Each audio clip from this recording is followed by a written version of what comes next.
বাগান সকালে থাকবে বলে এই বাগান সকালে থাকবে না। এই বাগানটা কেমন, যেখানে কেউ যদি চলে আসি আর ইখলাস থাকে, আল্লাহ তাআলা কবুল করার মালিক, পিছনের গুনাহ মাফ করেন। অতএব এই মাহফিলকে ছোট হিসাবে জ্ঞান করার কোনো কারণ নেই। আল্লাহ আমাকে আপনাকে এই মাহফিলের পবিত্রতা রক্ষা করা, আদব রক্ষা করা, ইখলাসের সাথে কিছু কথা বলা শোনা এর তৌফিক দান করুন। সবাই বলে আমিন। আল্লাহ কুতুব বাচ্চা হুজুরের মতো একজন যুগ শ্রেষ্ঠ আল্লাহর ওলি, ওনার প্রতিষ্ঠানের মধ্যেই আসলে আমাকে লম্বা সময় দেওয়া উচিত ছিল। আমাদের অত্যন্ত মহাব্বতের দোস্ত হযরত মাওলানা মুফতি নাঈম সাহেব, ওনার কাছে আমি আবদার করেছিলাম মাগরিবের পরে সময় দিলে একটু সময় বেশি দেওয়া হবে। যেহেতু আগে থেকে প্রোগ্রাম, এই কারণে আমাকে এসার পরেই কথা বলতে হচ্ছে, তাই লম্বা কথা বলার কোনো সুযোগ নেই। খুব সংক্ষিপ্তভাবে একটা পূর্ণাঙ্গ বয়ান, বরং আমি বলবো একটা জরুরি কিছু বিষয় আপনাদেরকে নিয়ে কথা বলতে চাই। তবে তার আগে অনুরোধ করব, মেহরবানি করে এখানের আওয়াজগুলি বন্ধ করে দেবেন। স্টেজের পিছনে যারা আছেন আওয়াজ বন্ধ করতে হবে। স্টেজের সামনে ফ্রন্ট সাইডে যারা আছেন দাঁড়িয়ে থাকবেন না, মেহরবানি করে এখানে চলে আসবেন। কারণ আজকের এই মাহফিল এটা কোনো বক্তার কৃতিত্ব না।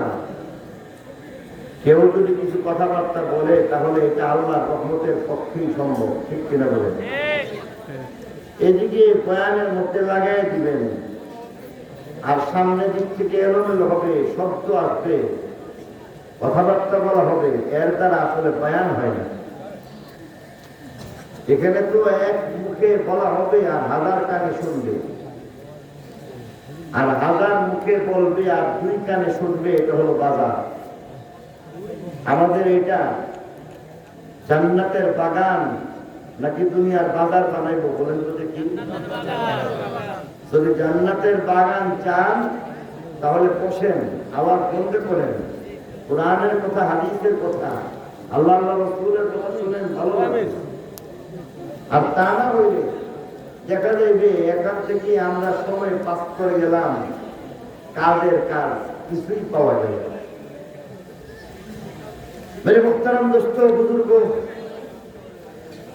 বর্তমান সময়ের মধ্যে অন্যতম গুরুত্বপূর্ণ একটা সমস্যা হচ্ছে ছেলে মেয়ে কথা শুনে না, মানুষ হয়।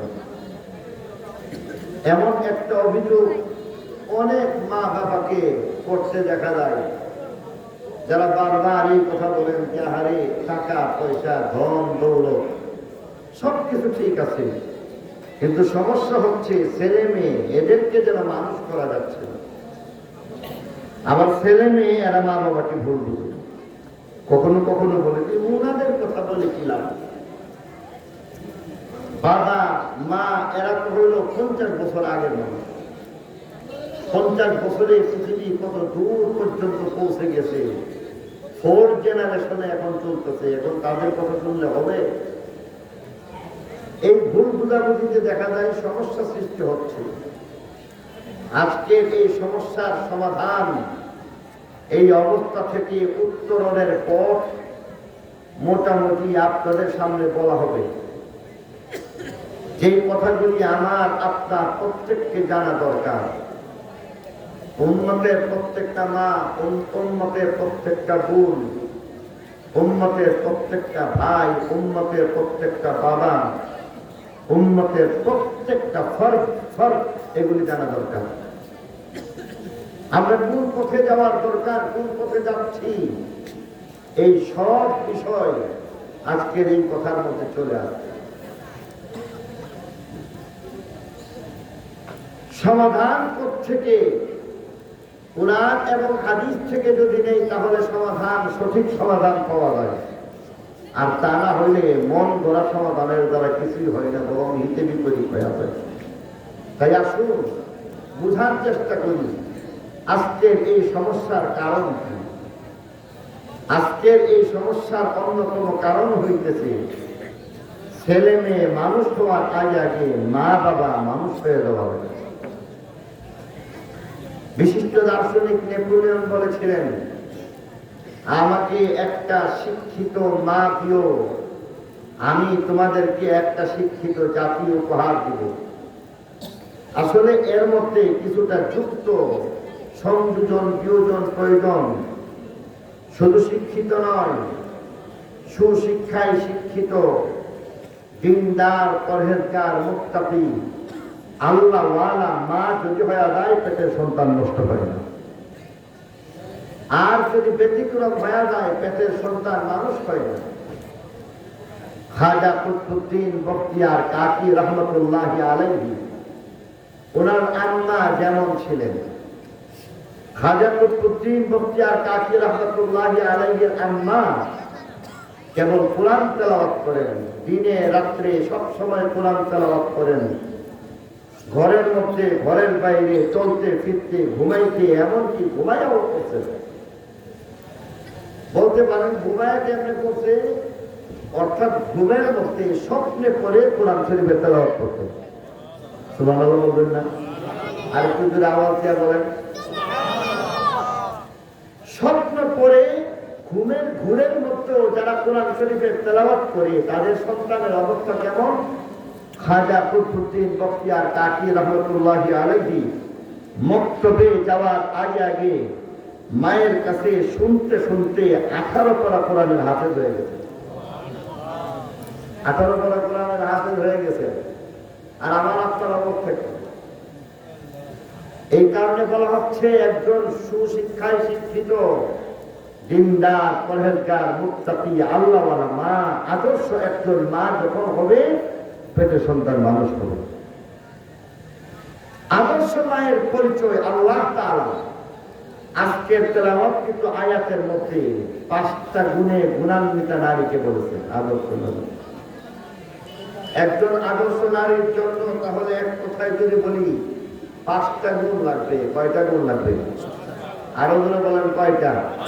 পিছনে কথা বলতেছে না, মেহরবানি করে বলেন একজন আদর্শ মায়ের কয়টা গুণ লাগবে? 5টা গুণ লাগবে। আপনারা যদি আমার কথার উত্তর দেন, মনোযোগ সহকারে যদি শুনেন, তাহলে আমি আপনাদের সামনে গুরুত্বপূর্ণ কিছু কথা বলবো। আর যদি আপনারা এলোমেলো থাকেন তাহলে কিন্তু হবে না। অতএব আমার প্রশ্নের সাথে সাথে উত্তর দিয়ে আমাকে সহযোগিতা করতে রাজি আছেন? সবাই রাজি আছেন ইনশাআল্লাহ?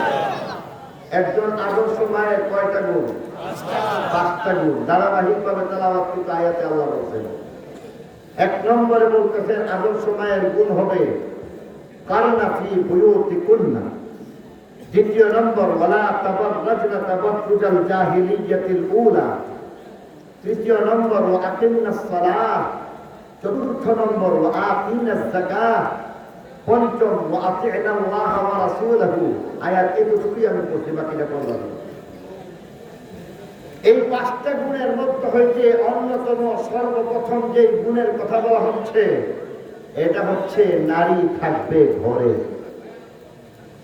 নারী কোথায় থাকবে? ঘরে না বাইরে? ঘরে না বাইরে? আরো দূরে বলেন, ঘরে না বাইরে? আজকাল নারী ঘরে না বাইরে? বাইরেই বেশি। আল্লাহ বলেন আকিমনাস সালাহ কারনা ফি বুয়ুতিকুন্না। নারী থাকবে ঘরে, বাহিরে না।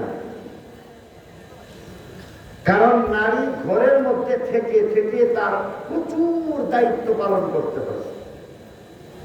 আর এই দায়িত্বে অবহেলা করে যে মা, সেই মায়ের সন্তান মানুষ হইতে পারে না।